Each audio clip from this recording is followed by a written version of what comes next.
Alright, so last time we talked about the different orbitals or mathematical shapes that we have defined for where electrons can go around the nucleus.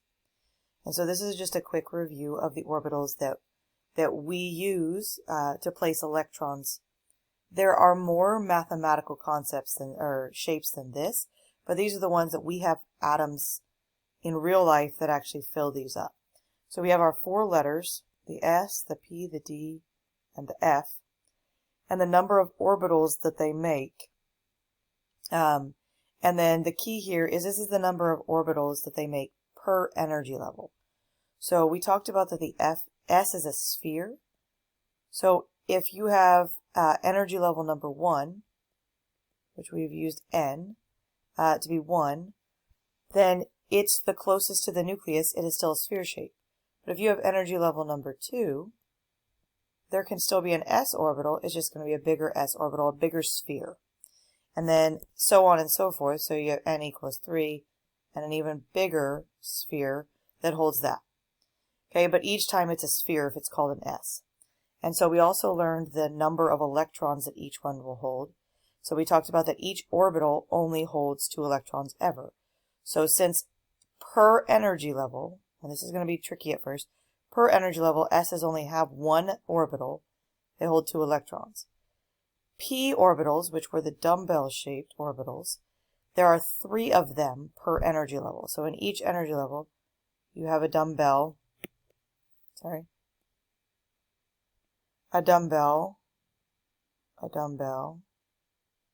dumbbell. So those would be the dumbbells in energy level number 2. They're not the spherical shape, but they're still in energy level number 2. So there's 3 of them, and each one holds 2 electrons, so you get 6. The d orbitals are the cloverleaf-looking things, kind of. There's that one that's weird. But the d orbitals be a cloverleaf. So this is my d orbital for energy level number 3. That's one of them, and it's only going to get messier and messier if I keep going. But there are 5 of them that we looked at, and each one holds 2 electrons, so you get 10 electrons. I'm not going to even attempt the f orbitals for what they look like, but there are 7 of them, and each one holds 2. So I don't know if you noticed, though, but I didn't start drawing the dumbbells until energy level number 2. And I didn't start drawing the cloverleaf until energy level number 3. And that was on purpose, because these orbitals don't show up in all energy levels necessarily. So this has to do a little bit more with quantum numbers, if you watch that. But for the energy levels, so we have energy levels 1 through infinity, okay? But the letters that are available in energy level number 1, you only have S's. In energy level number 2, you have S's and P's. Energy level number 3, you have S's and P's and D's. And energy level number 4, you have S, P, D, and F. From there on, you have all 4 of those letters, and you even have more letters possible, but we don't have any elements that actually use them. And so this gets tricky, but the idea is that every energy level gets bigger and bigger and bigger, and you can fit more orbitals inside there, which means you can fit more electrons. And if you're looking at this table and saying, how in the world am I supposed to learn all these and memorize these, the periodic table is actually set up beautifully, so you're going to be able to count these and not necessarily ever memorize them. Okay? So how this periodic table is set up, and it is arranged out of this, it's not that the elements arrange themselves to fit our system, we've changed our system to fit them. So with the 4 letters, you can break down the periodic table into 4 areas. Okay, so you have the columns to the left, the 2 columns are two columns over on the left, and then you have the columns on the right.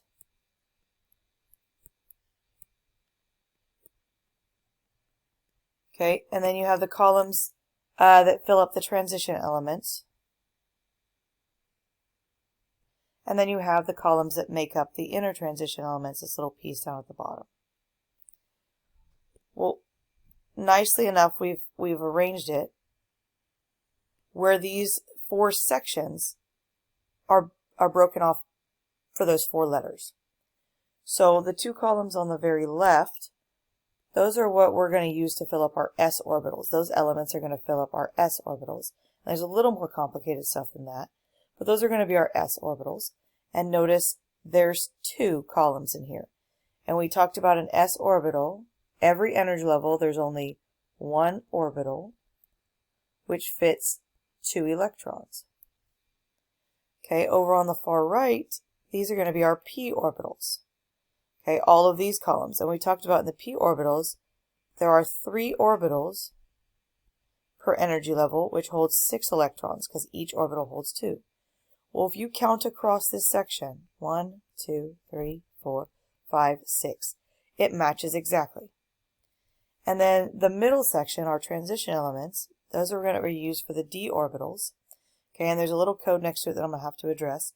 But the d orbitals, when we talked about them, there were 5 orbitals, which since each orbital holds 2 electrons, we get 10 electrons in there. Well, if you count across on the d orbitals, you get 1, 2, 3, 4, 5, 6, 7, 8, 9, and 10. So that fits beautifully into that, so you don't have to memorize those numbers, you can count. Well, the f orbitals, I don't know if you remember, but the f orbitals are down here. Okay, and there were 7 of those orbitals, each one holding 2 electrons, which means you can fit 14 electrons. And if you count it across here, you will get 14. All right, so we've organized the periodic table to help us designate where all these electrons go.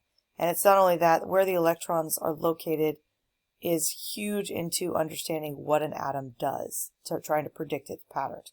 But all we're trying to do today is to try to give locations to all of an atom's electrons.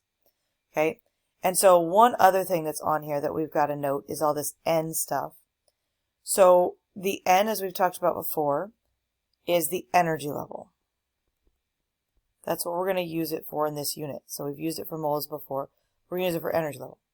So on the periodic table, the way that it's arranged is each one of these rows represents a new energy level. Okay, these are our N's. And so in energy level number 1, we said that they were only, if I go back, they were only s orbitals. But in energy level number 2, we had s's and p's. Okay, so if I come back here, in energy level number 1, we only have s orbitals. So if you notice there's something weird, helium over here is really the s, filling up the s orbital. It could fit right in that spot right there. It's over where it is for a reason. Okay, it is at the end of its energy level, just like the rest of the noble gases, and it behaves like them. But you could think of helium fitting right in there. So energy level number 1 only has the s orbitals. But when you get to energy level number 2, you have s's and you have p orbitals. Okay? Now energy level number 3 is supposed to have s's and p's. But if we go across level 3 here, we look like or s, p's, and d's. We look like we only have s's and p's. However, there's a little note here that the d orbitals, and that we will go over, I don't know if this year, maybe this year we'll get to it, but definitely next year, how they discovered this, the d orbitals always get filled up after the s orbitals of the energy level ahead of it. So for right now, all you need to know is that this d orbitals, whenever you describe them, they are always one level behind what row you're in. So here on the periodic table, the first row of transition elements happens in energy level number 4, row 4 here, but these are energy level number 3's d orbitals. So they're always one behind the current row. So on the next row, you see that they're 4 d's, even though they're in row 5, and 5 d's, etc. Okay, so there are actually d orbitals that fit in row 3. Okay, it's a little more complicated here. I just want you to learn the patterns right now. All right, and then the f orbitals, we're supposed to have f orbitals starting in energy level number 4. But the f orbitals are these inner transition elements, filled by the inner transition elements. And if you go look at a different periodic table, you'll find the f orbitals wedged, these elements wedged right in between in rows 6 and 7. And so that's why they're labeled 6 and 7, because they actually fit right in there. However, f orbitals are supposed to show up in energy level number 4. And there's a little note here that says f orbitals are always going to be for the current energy level minus 2. So where the first F orbitals would fit would be in row 6, but if you notice they're labeled 4F. They're always 2 behind the current energy level. Okay, so we don't use the D and the F as often as we're going to use the S's and the P's here, which are much easier to learn. Okay, so this is going to look really confusing right now. But the idea is we want to use the periodic table to help us because there are definitely patterns. So this is all new and you're not expected to have this down right now.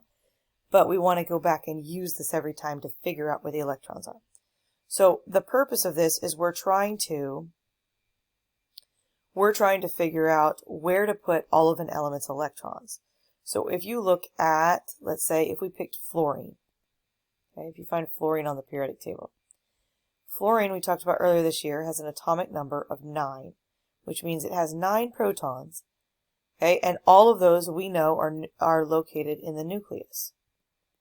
But then if it's a neutral fluorine, it also has 9 electrons, and these are all located in the electron cloud.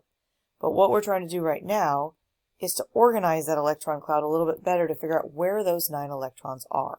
And so that's what our S's and our P's and our D's and our F's, different shapes, we're trying to give them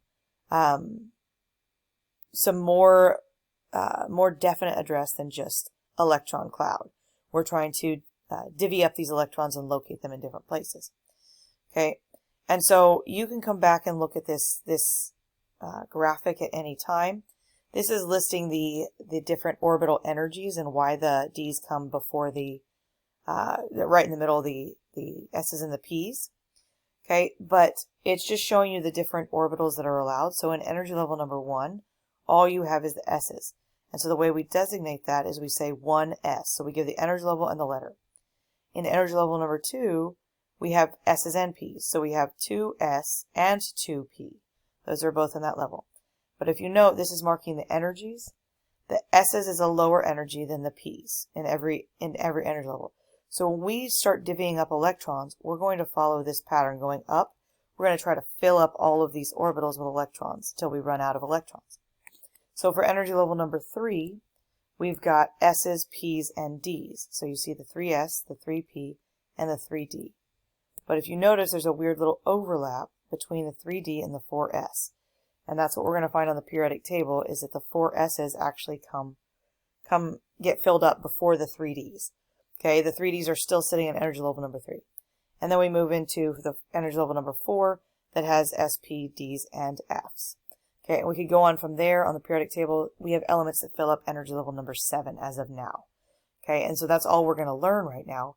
But when they create elements that go beyond that, or discover elements that go beyond that, we're going to have to fit in an 8th row and come up with some different designations, possibly.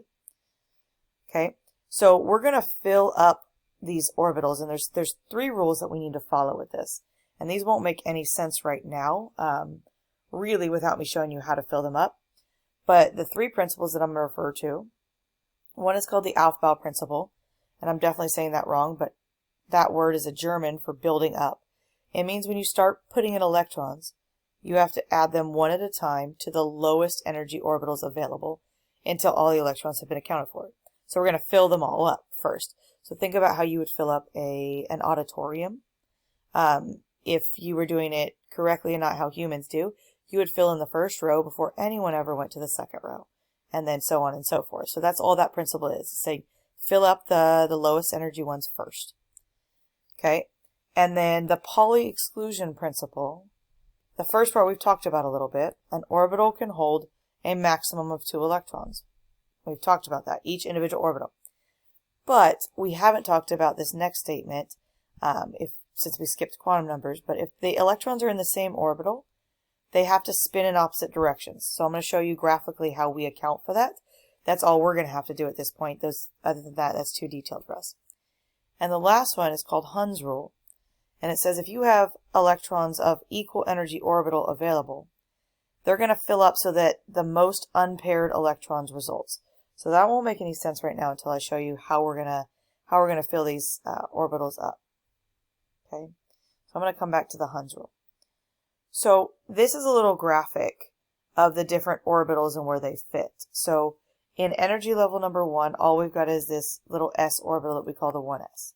In energy level number 2, again, we have the 2s and the 2p's. But remember, the 2p's, there are 3 orbitals that come with the p's. So every time you see something labeled p, no matter what energy level it's in, there are 3 of these little guys.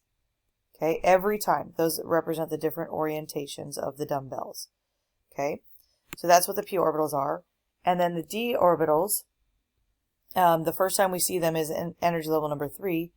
Okay, so we have the 3Ds, and then the 4Ds, and then the 5Ds, and it would go on and on from there. But remember, there are 5 orientations, 5 different d orbitals. And then finally we hit the f's, which there are 7 of. Okay, and so for e's, for us, we're not going to draw all the different shapes.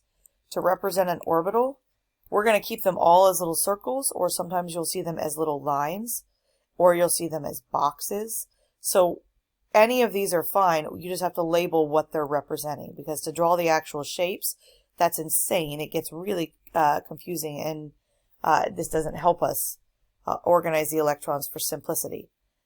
So you'll see orbitals listed as little lines, boxes, circles, drawn as that, but each one will be labeled what it is representing. Okay, so you have to know that correlates to some kind of shape. So what we're going to do with each of these orbitals to indicate electrons, instead of putting a little E in or a little dot on the diagram or anything like that, we're going to use arrows to represent electrons. Okay, so if you're going to put an electron in an orbital, you see one right here. Doesn't matter which way you go, but you're either going to go up or down. And the up and down are going to represent the 2 different spins. So what the Pauli exclusion principle said is if you put 2 electrons in the same orbital, so in the same line, same box, same circle, the 2 have to have opposite spins. So for us, our arrows have to go opposite directions. That's all that's going to mean to you. So anytime you put 2 electrons in the same orbital, they have to have opposite spins. If you put them in different orbitals, so let's say I had 3 electrons in different orbitals, they don't have to have different spins. It's only if they're sitting in the same orbital. So what the 3 rules are, and this one is shown as hydrogen, but the 3 rules is for your electrons, when you place them places, you're always going to start at the bottom here, and you're going to go up. You're going to work your way up and fill up everything as you go. And then if you fill up the same orbital with multiple electrons, they have to have opposite spins. And then the Hund's rule says if you have orbitals available that have the same energy, so like multiple of the 2p, you're going to have the most unpaired electrons possible. So let's say, give you an example of the nitrogen atom. So if you go look up at nitrogen on the periodic table, you will find it has 7 protons and 7 electrons. So what we're doing right here is we're trying to place the electrons. So if I'm trying to place 7 electrons, what I'm going to do is I'm going to go in order. I'm going to start at the very bottom, and I'm going to go, okay, I'm going to fill up. In this orbital down here in the 1s, I can fit 2 total electrons. But I'm going to fit them both in that little orbital. They have to have opposite spins. So I have 2 electrons right here. So now I only have 5 more electrons to place. Alright, so the next orbital I hit is the 2s. Well, I can fit 2 electrons in there, but I'm going to have opposite spins. So I fit 2 more electrons in there, which brings me down to 3 electrons. So that's what I've got to place. And if I look at the 2p's right here, that's my next orbitals, I have the space for all 3 of those electrons. So my options are I could put 2 right there and let's say 1 over here, or I could put 2 here and 1 here.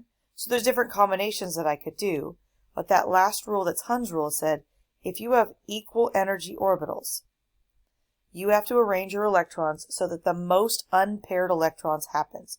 So if I have 3 electrons, how I get them to be unpaired, I have space to put them all in their own orbital, so they're unpaired. Okay, and so that's what that is actually going to look like. And so what we call this, the Hund's rule, okay, is to help you remember, it's like the empty bus seat rule. So if there were 3 seats on a bus that all looked equivalent to you, and 3 students came in to sit in them, and you sat one student here, and another student sat down right here, someone would get super irritated by that because you would say, hey, there's an empty seat available for you. Please move to your own seat. Okay, so before you have to pair up, you're going to say, if there's a seat available, you're going to put them there that are all equivalent. So if I have 3 people, I'm going to sit them in different orbitals or different seats. only until the fourth one comes in. That's the first time that someone would have to pair up. And if you're in that bus, you're hoping that that one doesn't pair up with you. Okay, but Hund's rule says you got to stay unpaired as long as possible. So you wouldn't end up, if I had four people here, they would not end up looking like this with two pairs. Okay, I would stay unpaired as much as possible, and that's what happens.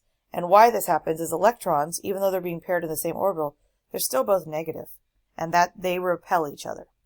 And so that's what we're going to try to do, is we're going to try to draw what are called orbital diagrams, which instead of the giant atom, okay, trying to place all of the electrons in different shapes and drawing all the p orbitals and the d orbitals and all the different shapes, we're going to simplify it down where we use little boxes or squares or lines to represent these and just fill up the electrons.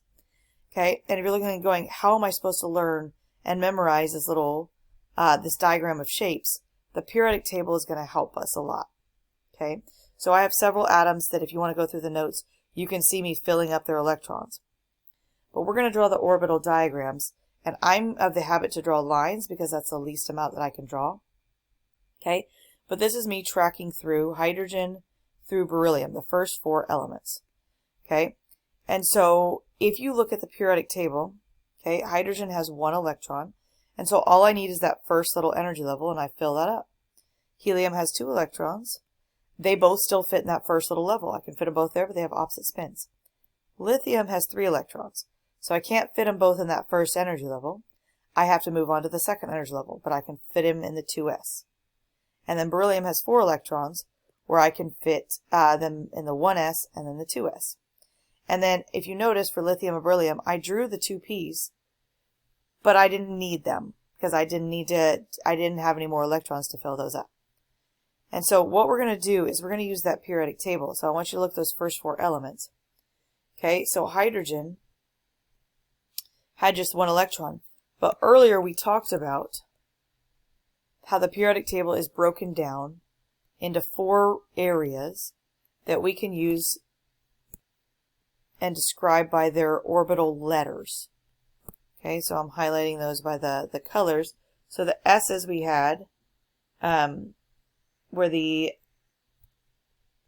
2 columns over on the left, and then the p orbitals were over here with the 6, and the d orbitals were right in here, and then the f orbitals were finally down here. We're not going to honestly do much with the f orbitals. Those elements we haven't used really all year. There are radioactive and man-made elements. Okay, but if you look at the orbital diagrams that go along with this, let me see if I can show both of these at the same time. For hydrogen, if you just look at where it is on the periodic table, you can see it's in the little s block, and we only had 1 electron in that s block, and it's in energy level number 1. So when we look at that, we're going to look at, say, okay, we're in energy level number 1, we're in the s block, and we only needed 1 electron there. For helium, helium's kind of the weirdo that you will have to learn that helium actually belongs for these configurations right in here. So helium again is in the first energy level, and we only need the s block, but we need to put 2 electrons in there that time. Okay, lithium, if you go find lithium, lithium again is in the s block. However, it's in energy level number 2. And so the Aufbau principle says that when you're doing this, you have to build up, so you have to go in order. And so lithium has 3 electrons, so the idea is to get to lithium, we're going to read top to bottom, left to right, like we would read it normally. So we're going to have to fill up the 1s, go across that level before we reach lithium. So we're going to put 2 electrons in the 1s, and then just like helium, and then we're going to add on lithiums, which is in energy level number 2, block S, and there's 1 electron. So then when you go to beryllium, again, if you look at where beryllium is located, it's located telling you that it's in the S block. But again, to get to beryllium, we have to go across the level 1, and we have to cross lithium, and we have to get to beryllium. So what we're going to do is we're going to have the S block with 2 electrons in it. And then we're going to have we're in level 2, which is again the S block, and we're going to have to fit 2 electrons in it. So 1 for lithium, 2 for beryllium. We still don't have to hit the P block. So what we're going to do is we're going to work on 6 more elements here and try to give their electron configurations. So the idea here is building up every time though. And let's see if I can make it big enough. So for carbon, if you go find where carbon is, carbon's right here. If you look at where it is, it's in energy level number 2, and it's in the P block, and that kind of tells me where I'm going to end. End, not begin. And so to get there, carbon has 6 electrons. I'm going to have to traverse this entire periodic table until I get there. So I'm going to have to cover level 1, and then level 2 up to carbon. So what I'm going to draw for my orbital diagrams is I'm going to say, okay, I know I needed the 1s. Everybody's going to have that. Then I'm going to go to level 2, and level 2 has the 2s, and then it has the 2p, which for the 2p there's always 3 little blocks, whatever you want to do, circles, rectangles, lines, whatever you want to do to represent those. And so with my 6 electrons, the first 2 are going to go in level 1. The next 2 are going to go in level 2, but in the s orbital, so we're crossing over here, the lithium and beryllium. And then we don't need the 2p's yet, but until now, we need them. We have 2 electrons, 2 more electrons to get to 6 that we have to fit, and there's plenty of space in the 2p. So Hund's rule says, hey, they're all equivalent here. We can't pair them up unless they have to. So we can do one here and one here. It doesn't matter which way they're pointed. They could both be up. They could be over here, as long as they're not in the same orbital. They don't have to be paired or they don't have to be opposite spins. So that's what carbon's going to look like. So I'm going to shrink this down a little bit, and we're going to do nitrogen. So if you go look at nitrogen on the periodic table, you can see that it has 1 more electron than carbon, but it's still sitting in that block in energy level number 2 in the P block. So I'm going to do lines for this one. I know I said I was going to do them last time. So what I'm going to do is I'm still going to follow the same thing. Put its first 2 electrons in the 1s, then the second 2 electrons in the 2s, and then I get to the 2p, and I have 3 more electrons to get to nitrogen's 7. This is where I'm at. Okay, so I can keep them all unpaired. That's where nitrogen's 7 electrons are located. So then oxygen is right next to nitrogen. So we're going to need another electron, but you can see it still ends in the 2p. So when I draw my diagrams, they're going to look very similar on these first 3 because they were all located in that same block, in the same energy level. So if I go across, I've got to give up 8 electrons, divvy up 8 electrons. I'm doing 2 in the 1s, 2 in the 2s, then I've got 4. So I've got 4 to place here. So the first 3 would be unpaired, then I've got to pair one of them. So it doesn't matter which one, but when I do pair it, I'm going to be in an opposite spin. So there's my oxygen. Okay, so then if I move on to argon, we're getting a little bigger with these. Okay, if you go find argon on the periodic table is over on the far right, and it's got 18 electrons. But if you look at where it is located, where you can help yourself figure this out, it's in energy level number 3. That's where we're at. And it's in the P block. So that gives me an idea of where I'm going to end, not where I'm going to begin. I always begin in the 1s. I always fill those up first. But I've got to give up 18, or fill up 18 electrons. This one's going to be a little bit big and require some extra space. So for argon, I'm going to go in order. So how I memorize those little circles that were earlier is first is energy level number 1 always has the 1s. And then the 2, level 2, if I go across here, has the 2s's and the 2p's. But then to get to argon, I also have to hit level 3, which I start again here, which is the 3s's, and then I hit the 3p's. That's what's over here. So again, these numbers out front are just the row you're in, and then the letters that go with them are the blocks. Okay, those block labels. So I've got 18 electrons to divvy up, so I'm going to do it in order. That's what alpha says. So I'll put first 2 here, 1, 2. Then next 2 here, 3, 4. Then I'm going to need all of these. I can only fit 6 here, and I have only given up 4, or divvied up 4, which means I have 14 left. So I want to put all 6 here. So 1, 2, 3, 4, 5, 6. So I right now have given up 10 electrons, or located 10 electrons. I still have 8 more. So I keep going. So 2 fit here. That gets me to 12. And then I have 6 left. Well, 6 luckily will fit right in here. And that's what my orbital diagram for argon looks like.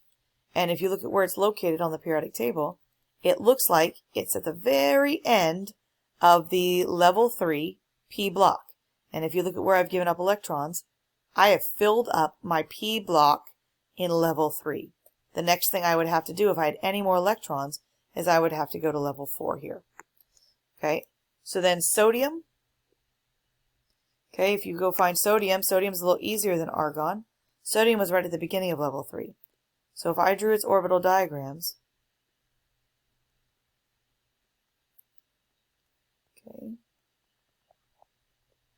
if I look at where it's located on the periodic table, I know that it's in level 3, but it's in the S block, which means even though I drew this, I'm not going to need anything here. I know that I haven't reached level 3, the p block yet. So I have 11 electrons to give away. So 1, 2, then 3, 4. So I still have 7 more, so I'm going to have to fill up, put all 6 here. That gets me to 10. And then I only need 1 more, and I'm going to put that in the 3s. That's all I needed for the space. And if you look at where sodium's located, it's in level 3. It's in the S block, and it's the first one in the S block. And if you look at where I ended, it's level 3, the S block, and it's the first electron there. Okay, so then this last one on here, phosphorus. If you go find phosphorus, right in the middle of the 3p, okay, level 3, the p block. If I drew that orbital diagram,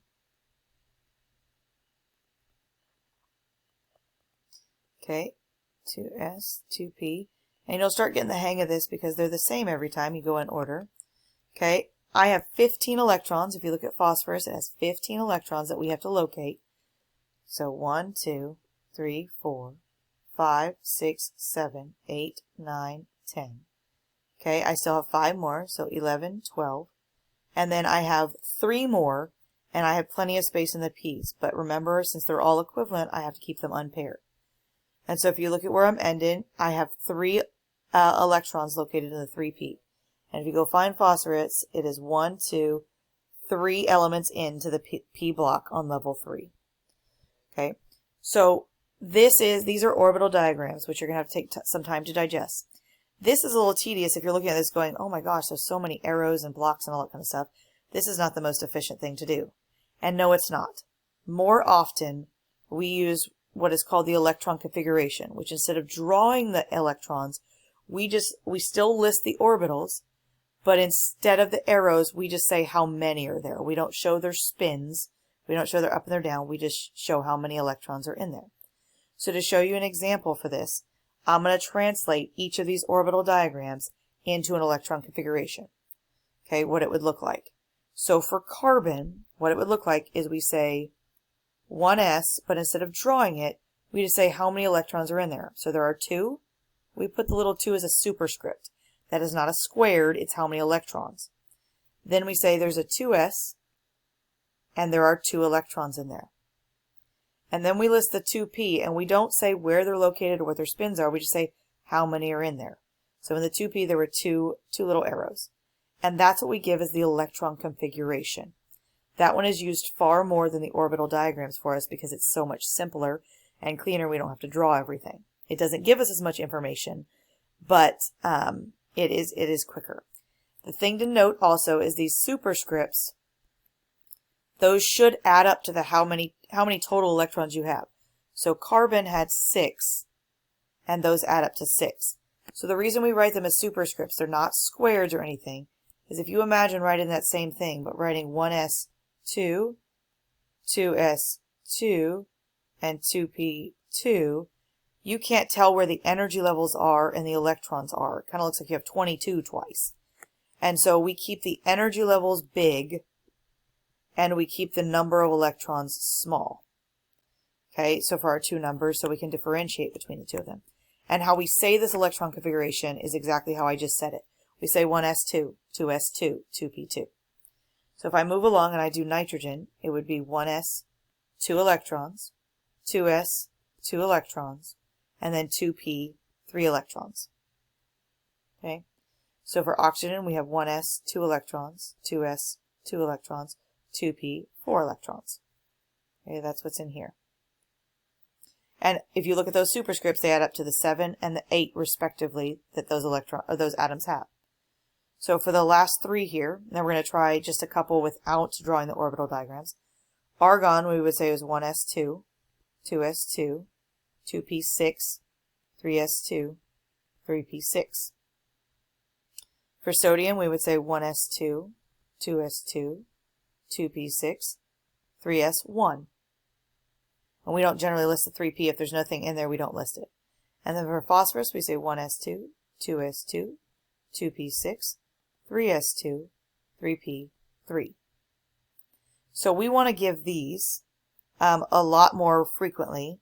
And so we want to see if we can do them without necessarily drawing the full orbital diagram. So I'm just going to give you an example. If I asked for, no, let's do chlorine. If I said find chlorine's electron configuration, you don't want to have to draw the full orbital diagrams. What you have to know is you have 17 electrons to place. And what we're going to do is we're just going to traverse the periodic table, starting at 1 and going all the way up to 17 and looking where all those electrons would be located. So energy level number 1 only has the S's, and we fit 2 electrons in there. Energy level number 2 has the S's, and it has the P's. Right, 2 S's and 2 P's. We're going to fit 2 electrons in the S's, so 1, 2. And we're going to hit 1, 2, 3, 4, 5, 6 in the P's. So that places our first 10. And if you notice, that gets us up to 10. That's where we ended there. Then we have to hit level 3. So the first thing we hit is the level 3 with the S block. And we need to fit 2 electrons in there. That gets us up to 12, which is what that number locates. Okay, then we go across to the P's, so 3p. Okay, and we have to go 1, 2, 3, 4, 5 across to get to chlorine. And that's where we're at. So if you do the orbital diagram, you would have 5 electrons in there. And if you look at the superscripts now, these add to 17. Okay, so electron configurations are mostly going to be a counting exercise for you. So then I did want to do one that's in the d orbital, so you see that. So we're going to look at iron. This was chlorine, and we're going to do iron so that you see what happens there. So iron is number 26. It has 26 protons. We're going to try to get there. So we have to traverse everything up to 26. So we're going to go, okay, 1s, we're going to put 2 electrons. Then we're going to hit the 2s right here, 2 electrons. Then we're going to hit the 2p's. We're going to put 6 electrons. That gets us to 10. Then we're going to hit the 3s. We're going to put 2 electrons. Then we're going to hit the 3p. We're going to need 6 electrons. So right now that gets us to 18. So I still need more. So then for the first time we're going to head to energy level number 4. And the first block I hit is the S's. And I need to fit 2 electrons in there. That gets me to 20. So I have 6 more electrons. But then we hit this little block right here. And if you remember what block this was the D block. But weird about the D's is that they're one level behind where your current energy level is. So these are actually going to be the 3 D's. And then we're going to count across just the same. 1, 2, 3, 4, 5, 6. We're going to say 6 electrons are in the 3 D's. So the D's are weird that you're going to have to remember that they're one behind. But that's all you're going to do when you hit that is just count across. And if you add up all these superscripts, these are going to add to 26. All right, so if you've noted this and going, oh my gosh, what if I had to do like polonium? I'm going to have to be writing forever. We have come up with a shorthand for this to do some of these bigger elements that have lots and lots of electrons. So we have what's called a condensed electron configuration. So if you look at sulfur, go find sulfur on the periodic table, it has 16 electrons. If you did its full electron configuration showing all 16, you would have the 1s2, right, going across here, then the 2s2, then the 2p6, then the 3s2, and then we end in the 3p, we have 4. Okay, but what we notice is saying, hey, everybody starts out the exact same. So to condense it, what we do is we look at the last noble gas. the last noble gas that we went by before we got to the current element. So for sulfur, the last noble gas was neon. And it's not that it's a noble gas, it's the last complete energy level that we filled. So if you notice, the noble gases end an energy level. So we write, hey, neon accounts for these first 10. And every time we pass neon and go to anything past neon, it's that exact same first block. So instead of writing 1s2, 2s2, 2p6, we're going to simplify that as neon in a little bracket. And then we're only going to do the current energy level, the remainder of the electrons. So for the condensed, we're only going to show that last energy level. So if I were doing, let's say, bromine, instead of showing all 35, what I would say is the last noble gas that I went by was argon. So I would lump all of the first 18 electrons that bromine has into what I just bracket argon, and then I would pick up right after argon.